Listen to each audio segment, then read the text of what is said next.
Petroleum અને કુદરતી gas મંત્રાલયે ડીઝલના કાળાબજાર, સંગ્રહખોરી અને જથ્થાબંધ ગ્રાહકો દ્વારા રિટેલ આઉટલેટ્સના દુરુપયોગને રોકવા માટે motor spirit and high speed diesel order 2026 જાહેર કર્યો છે.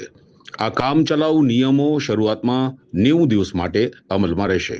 જથ્થાબંધ અને છૂટક ડીઝલના ભાવોમાં તફાવતને કારણે ઔદ્યોગિક, સંસ્થાકીય અને વ્યાપારી ગ્રાહકો રિટેલ આઉટલેટ્સ તરફ વળ્યા છે. ખાનગી ઓઇલ માર્કેટિંગ કંપનીઓના ઊંચા ભાવોના કારણે મે 2026 દરમિયાન તેમના HSD વેચાણમાં અંદાજે 58% ઘટાડો નોંધાયો હતો. બીજી તરફ 327 જિલ્લાઓમાં ડીઝલ વેચાણમાં 10%થી વધુ અને 80 જિલ્લાઓમાં 30%થી વધુ વૃદ્ધિ નોંધાઈ છે. સરકારના જણાવ્યા મુજબ આ પગલાં સામાન્ય ગ્રાહકોને અસર કરશે નહીં, કારણ કે 200 લીટરની દૈનિક મર્યાદા ખાનગી વાહનોની જરૂરિયાત કરતાં ઘણી વધુ છે. નિયંત્રણો મોટા અને જથ્થાબંધ ગ્રાહકોને લક્ષ્યમાં રાખીને લાગુ કરાયા છે.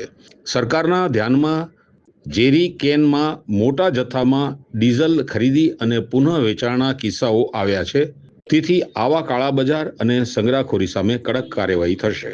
પશ્ચિમ એશિયાની વર્તમાન કટોકટી દરમિયાન જાહેર ક્ષેત્રની ઓઇલ માર્કેટિંગ કંપનીઓ પેટ્રોલ, ડીઝલ અને ઘરેલું LPGના વેચાણ પર દરરોજ અંદાજે 500 કરોડનું નુકસાન સહન કરી રહી છે.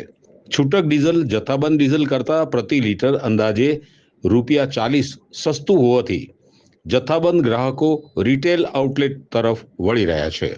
કેન્દ્ર સરકારે Indian oil corporation limited, Bharat petroleum corporation limited અને હિન્દુસ્તાન પેટ્રોલિયમ કોર્પોરેશન લિમિટેડને નીચેના નિર્દેશો આપ્યા છે.